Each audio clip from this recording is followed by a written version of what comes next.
오늘은 종려 주일 예배로 드립니다. 그리고 내일부터 일주일간 고난주간으로 보내죠.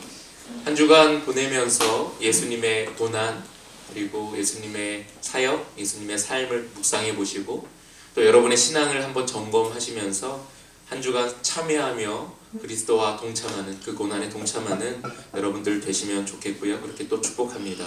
오늘은 예수님의 흔적을 가진 자라는 제목으로 함께 말씀을 나누도록 하겠습니다.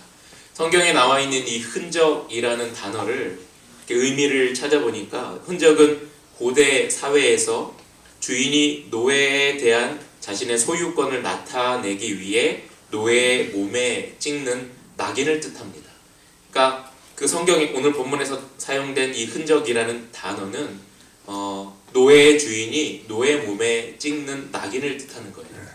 그래서 이 흔적이 박혀 있는 이 노예는 그 낙인을 보고 이 노예의 주인이 누구인지 알게 되는 거죠.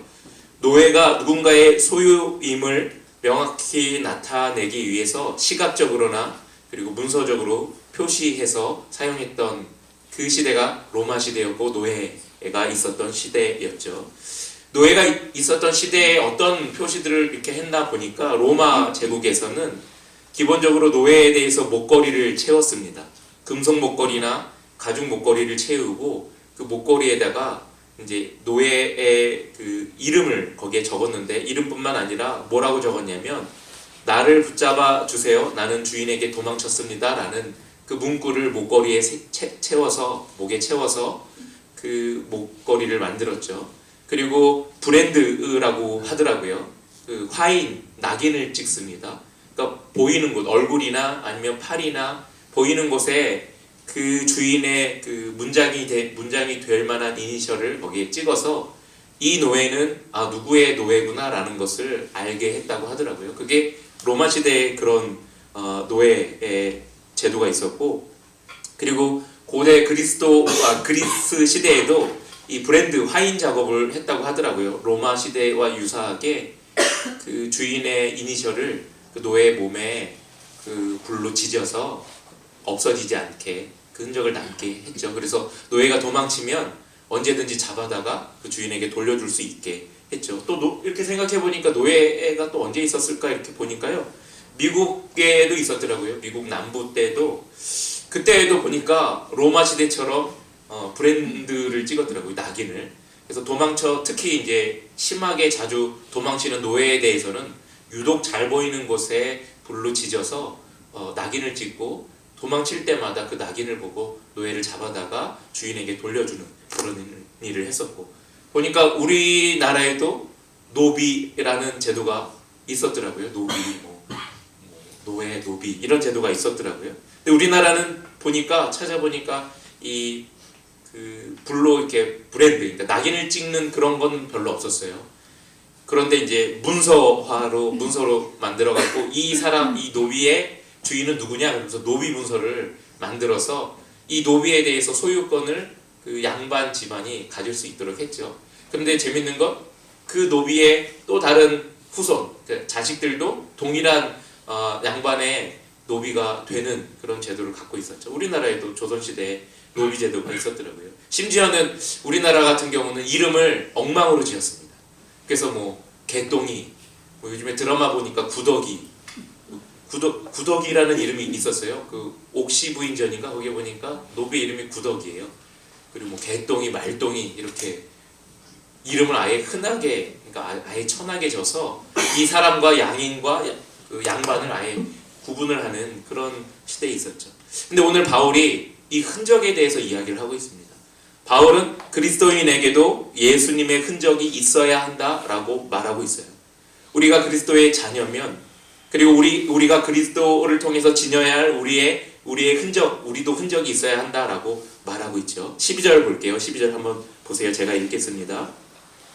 무릇 육체의 모양을 내려 하는 자들이 억지로 너에게 할례를 받게 함은 그들이 그리스도의 십자가로 말미암아 박해를 면하려 함뿐이라, 이렇게 얘기하죠. 바울은 갈라디아 성도들에게 억지로 할례 받게 하는 것은 십자가로 인한 핍박을 피하려고 하는 그들의 꼼수다, 이렇게 얘기합니다.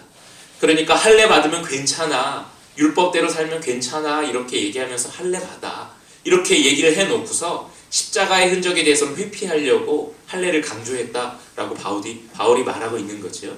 복음을 믿으면 반드시 핍박이 따르기 마련입니다. 자신의 안일이나 유익을 위해 혹은 사회적 관계를 위해 핍박을 피해서는 안 되는 거죠. 그러니까 복음을 믿는 사람들, 예수 그리스도를 구주로 믿는 사람들은 반드시 핍박이 따라오게 돼 있다라고 사도 바울은 말하고 있어요. 이 말을 우리에게 적용하면 우리도 그리스도인이잖아요. 예수님을 믿는 사람들이니까 우리에게도 뭐 크게 작게 또는 보이게 보이지 않게 핍박이 올 수 있죠. 그 핍박 앞에서 회피해선 안 된다라고 사도 바울이 말하고 있습니다. 복음으로 인한 핍박을 인내하며 견뎌야 한다라고 바울은 말하죠. 우리는 사람들의 멸시나 차별 대우 혹은 비방을 피하거나 굴복하지 말고 예수님을 믿는 믿음으로 당당히 헤쳐나가야 된다라고 바울은 얘기하죠. 바울은 당시 그리스도인들, 특히 갈라디아 교인이겠죠. 그들에게 이방인 성도에게 할례를 강요함으로써 율법의 열정적인 자로 보이려는 그 동기에서 좀 벗어나야 된다라고 얘기하고 있어요. 이게 무슨 얘기인가요? 율법을 지키는 것 때문에 그리스도의 흔적, 예수 그리스도의 십자가를 자꾸 회피하지 말고 예수 그리스도의 흔적을 지닌 사람으로 살아야 되는데 왜 너희들뿐만 아니라 이방인 성도들에게 율법, 예배 의식이나 어떤 지켜야 할 조항들을 자꾸 강조하면서 정작 중요한 예수 그리스도의 흔적에 대해서는 회피하려고 하냐라고 이야기하는 거죠. 13절 한번 보세요. 그게 이제 대표적으로 할례라는 것으로 얘기가 되는데요. 할례를 받은 그들이라도 스스로 율법을 지키지 아니하고 너희에게 할례를 받게 하려 하는 것은 그들이 너희의 육체로 자랑하려 함이라 이렇게 얘기하는 거죠. 할례 받은 사람들이 우리 할례 받았으니까 괜찮아, 우리 율법 지키는 사람들이니까 괜찮아 라고 자랑하려고 하는 거 아니야? 이렇게 얘기하는 거예요. 그러니까 우리는 신앙의 열정도 이기적인 욕망에 근거할 때가 있음을 오늘 본문을 통해서 깨달아야 합니다. 어떤 사람들은 자신들의 명성이나 사업상의 이익을 위해 또한 사람들에게 인정받고 싶은 마음에서 열정적으로 신앙생활을 하는 거죠. 근데 이게 자칫 오해가 되면 이제 율법을 지켜서 이것을 표시하여 내 신앙 괜찮아 라고 이렇게 표시할 수도 있다는 겁니다. 그렇게 하려고 의도를 갖고 행하는 사람들도 있다고 바울은 얘기하는 거예요. 그거를 13절로 이렇게 표현을 한 거죠. 이런 이기적인 욕망 때문에 신앙에서 열심을 내는 자들도 지옥의 판결을 피할 방법이 없다라고 바울은 말합니다. 이것이 하나님을 욕되게 하고 사람들을 실족하게 하기 때문이다라고 말하죠. 우리는 오직 하나님을 위한 순수한 동기로 충성하고 헌신해야 합니다. 그러니까 우리의 행동이나 우리의 드러나는 어떤 신앙적인 모습들이 내 이기적인 욕망이나 또 사람들에게 어떤 진짜 크리스찬으로서의 삶을 회피하려고 하는 가시적인 모습으로 드러나서는 안 된다라고 바울은 말하고 있는 겁니다. 14절 한번 보세요. 제가 또 읽어볼게요. 그러나 내게는 우리 주 예수 그리스도의 십자가 외에 결코 자랑할 것이 없으니 그리스도로 말미암아 세상이 나를 대하여 십자가에 못 박히고 내가 또한 세상을 대하여 그러하니라 라고 하죠. 바울은 육체적으로 자랑할 것이 많은 사람이지만 오직 그리스도의 십자가만 자랑한다고 합니다. 그러면서 바울은 절대로 우리 자신과 십자가를 동시에 자랑할 수 없다라고 얘기해요. 나를 자랑하면서 동시에 십자가를 자랑할 수 없고 십자가를 자랑하면서 나를 드러낼 수 없다는 거예요. 이게 이 말을 가만히 이렇게 생각해 보면 교만하면서 겸손할 수 있을까? 교만하면서 겸손할 수 없죠. 그냥 교만하면 교만한 거예요. 겸손하면 그냥 겸손한 거죠. 겸손한 척하면서 교만할 수 있을까? 이게 양립할 수 없는 거예요. 그러니까 사도 바울이 말하는 게 그겁니다. 나를 자랑하면서 십자가를 드러내냐? 십자가의 본질은 희생이고 자기 비움이고 그리고 자기 죽음이죠. 하나님 앞에 나를 온전히 내어드리는 거죠. 그러면 나를 자랑할 수 없어요. 십자가를 자랑하면 나는 감추어야 되는 거예요. 근데 나를 드러내면 십자가가 당연히 감추어지겠죠. 하나님 저 잘났어요. 저 이런 거 할 수 있어요. 저 멋지죠. 저 예배 잘 드리죠. 저 괜찮은 신앙인이요. 이렇게 자랑하는 순간 십자가는 사라진다는 거예요. 그러니까 십자가를 드러내면서 나를 드러낼 수 없고 나를 드러내면서 동시에 십자가를 자랑할 수 없다는 겁니다. 둘 중에 하나만 해야 돼요. 하나. 그러니까 나를 드러내고 싶으면 십자가는 감춰지게 되어 있고 십자가를 드러내면 나를 숨겨야 돼요. 나를 드러내려고 하는 욕망이 가득하다면 십자가는 자연스럽게 사라질 수밖에 없습니다. 우리는 이제 나를 십자가 뒤에 감추고 오직 십자가만 자랑하는 삶을 살아야 되는 거죠. 그래야 예수님의 이름이 빛나고 아까 말씀드린 대로 예수의 흔적이 우리를 통해 나타나는 거예요. 십자가를 자랑할 때 그러면 우리는 손해보는 거 아닌가요? 라고 생각할 수 있지만 십자가를 자랑할 때 도리어 하나님께서는 우리에게 은혜를 베풀어 주시고 그 은혜를 통한 복을 허락하시는 거죠. 나를 자랑할 때 십자가가 감추어지고 그것 때문에 하나님께 받을 은혜가 소멸되죠. 그러니까 우리는 무엇을 자랑할지 이제 선택의 기로에 놓이게 되어 있습니다. 여러분은 어떤 선택을 하시겠어요? 나를 자랑하시겠어요? 아니면 십자가를 자랑하시겠어요? 아, 목사님 저 2개 하고 싶은데 2개 안 된다니까요. 2개. 저 목사님 여기 십자가 숨기고 있는데 그렇게 안 된다고. 어느 순간에는 십자가를 드러내야 돼. 그러면 이제 나는 뒤로 숨겨야 되는 거죠. 바울은 갈라디아 성도들에게 중요한 것은 할례를 받느냐 받지 않느냐가 아니라 새로 지으심을 받느냐 받지 않느냐가 중요하다라고 강조하죠. 15절 보세요. 15절. 예, 또 읽어볼게요. 할례나 무할례가 아무것도 아니로되 오직 새로 지으심을 받는 것이 중요하다라고 바울이 말하고 있잖아요. 그러니까 거기에 겉으로 드러나는 율법적인 행위 그리고 겉으로 드러나는 어떤 의식적인 모습이 중요한 게 아니야. 사도 바울은 할례가 중요하고 중요하지 않고 이런 문제가 아니야.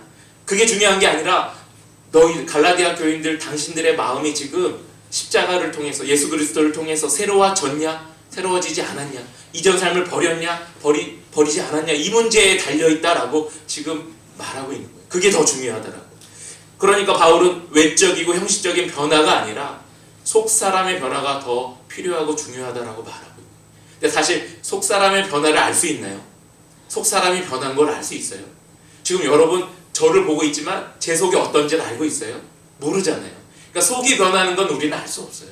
제가 여러분을 보면서 아 이분은 속이 변했어, 속사람이 변했어, 진정한 영혼이 변했어, 신앙이 변했어 이렇게 제가 알 수 있을까? 저도 모릅니다.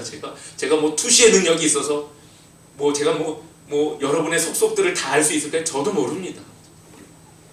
여러분의 속사람은 여러분이 잘 알죠. 여러분의 속은 내 속은 내가 잘 알잖아요. 그리고 하나님이 아시겠죠. 내 속사람이 변해서 하나님 앞에 온전한 신앙으로 서 있는 건 하나님과 여러분만이 아실 겁니다. 목사인 저도 모릅니다. 그러니까 바울이 그렇게 얘기하는 거예요. 겉으로 드러나는 외형적이고 그리고 외식적인 모습을 통해서 그 사람이 신앙이 변했다? 말하면 아 그렇겠거니 라고는 알 수 있겠지만 그 사람의 속이 진정으로 변한 것은 나는 알 수 없어.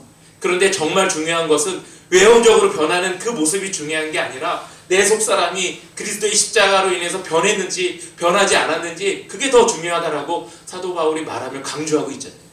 이게 무슨 뜻인가요? 제발 속이 좀 변해주세요 라고 얘기하는 거예요. 제발 속사람이 변해서 예수 그리스도의 흔적이 그 안에 담겼으면 좋겠어요 라고 사도 바울이 강조하고 있는 거죠.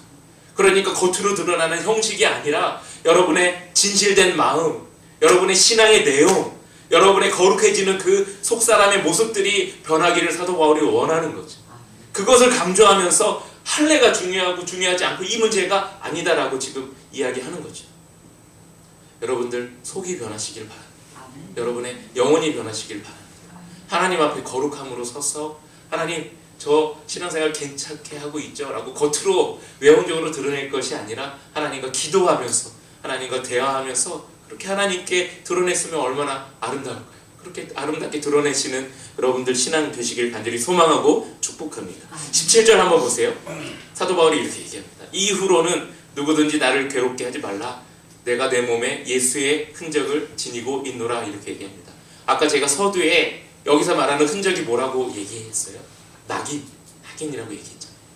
어떤 주인이 있고 노예가 있는데 이 주인이 이 노예는 내 거야 라고 하면서 만약에 주인이 장시면 여기다가 제이라고 써서 낙인을 만들어서 그 사람에게 찍고 이거 장씨 거야 이렇게 얘기한다고 했잖아요.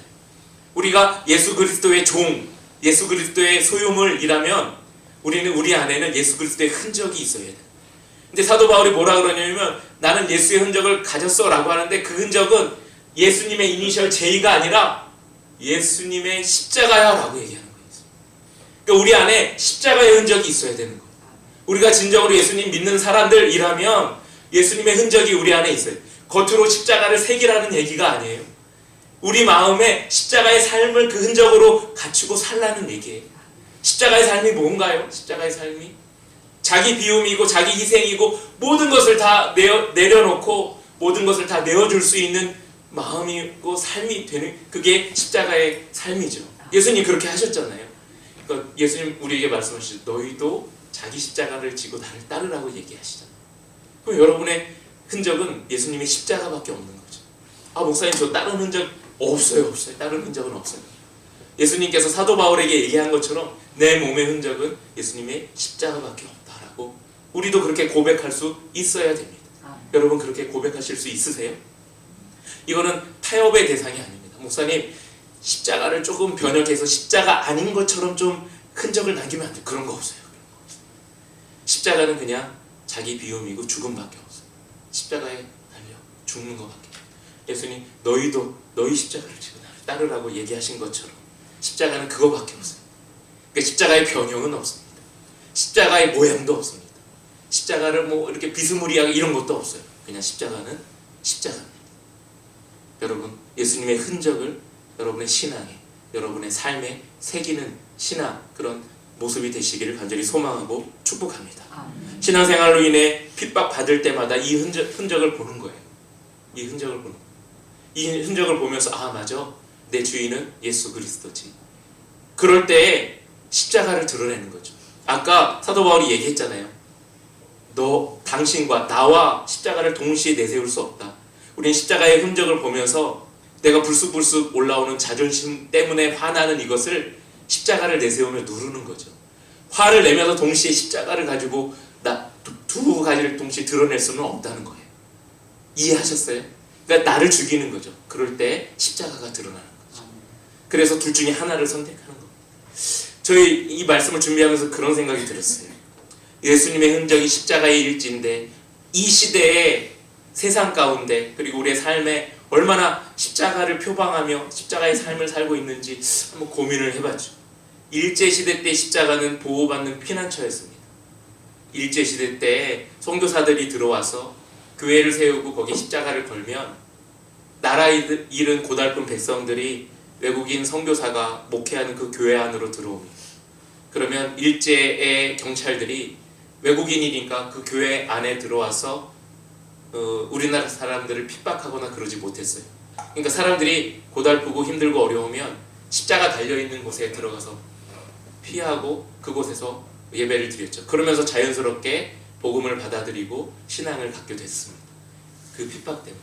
그래서 일제시대 때 십자가는 보호받는 피난처였어요. 그때 많은 신앙생활 하는 사람들이 늘어났죠. 많이 늘어났죠. 대한민국의 경제가 성장하는 시기에 십자가는 안식과 축복의 표시였습니다. 많은 사람들이 교회 안으로 모여들었고 교회 안에는 낯선 새로운 문화들 그리고 시대를 이끌어가는 새로운 아이디어와 새로운 문화들이 되게 많았죠. 그래서 마치 교회가 그 시대의 아이콘처럼 여겨졌어요. 너 교회 가? 안 가? 그러면서 자연스럽게 전도하는 것이 별 문제가 없었어요. 아 쟤는 교회 다니는, 그래 좀만 기다려, 이렇게 됐었죠. 그래서 대한민국이 경제가 성장하고 그리고 한참 교회가 부흥할 때는 십자가는 시대와 문화를 이끄는 아이콘 같은 그런 존재였죠.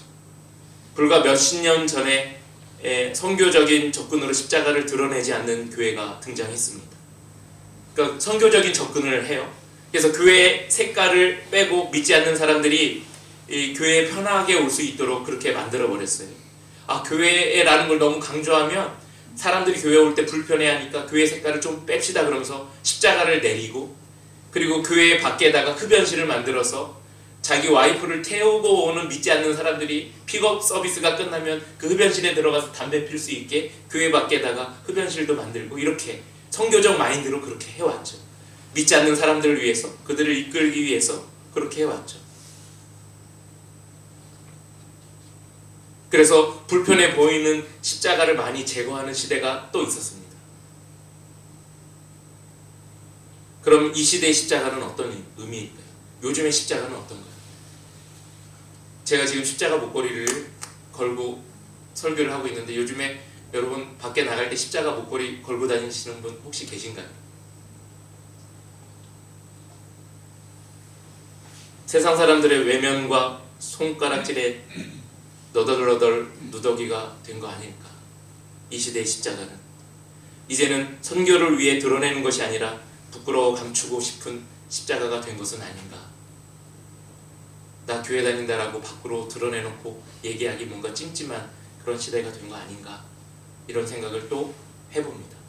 그런데 가만히 또 생각해보면 지금 상황과 그리고 예수님이 십자가 달리실 때의 그 상황과 어쩌면 비슷한 거 아닌가, 이런 생각도 해봅니다. 사람들이 예수를 십자가에 못 박기 위해 그렇게 길길이 날뛰고 예수님을 잡아다가 고문하고 고초를 주고 십자가에 못 박는 그 시대, 그래서 결국에는 십자가에 달린 예수님 그 상황 속에서 모두 도망간 제자들을 보면서 지금 이 시대에 십자가를 드러내기에는 뭔가 좀 찜찜하고 좀 걸리적거리는 이 시대와 비슷한 거 아닌가라는 생각을 해봅니다. 예수님의 거룩한 죽음으로 남긴 이 십자가는 시대의 상황에 변할 때마다 그 의미가 바뀐 것처럼 보이지만 사실은 본질은 언제나 같습니다. 본질은 똑같아요. 우리를 구원할 십자가, 이거밖에 없어요. 믿는 우리에게는 그 흔적으로 남겨주신 십자가, 이거밖에 없어요. 우리도 십자가를 담도록 남겨주신 것밖에 없죠. 이게 본질이죠.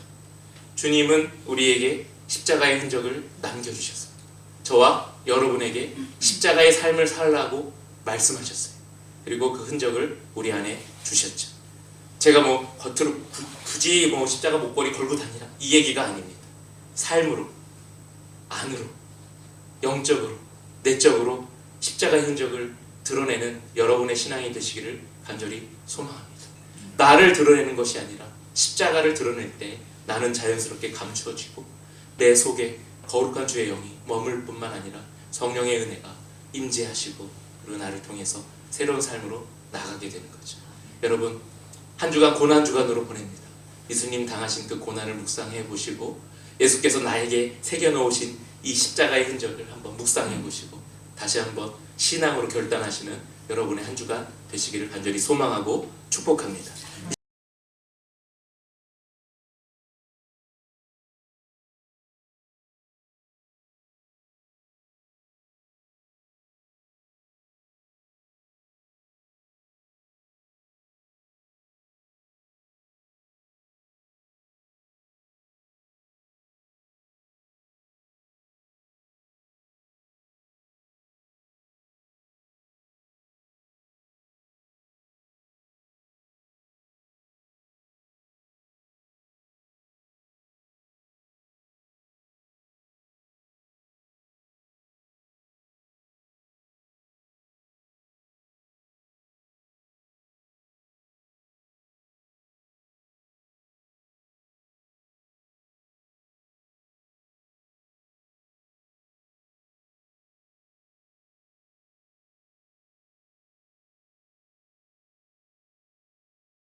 축복합니다.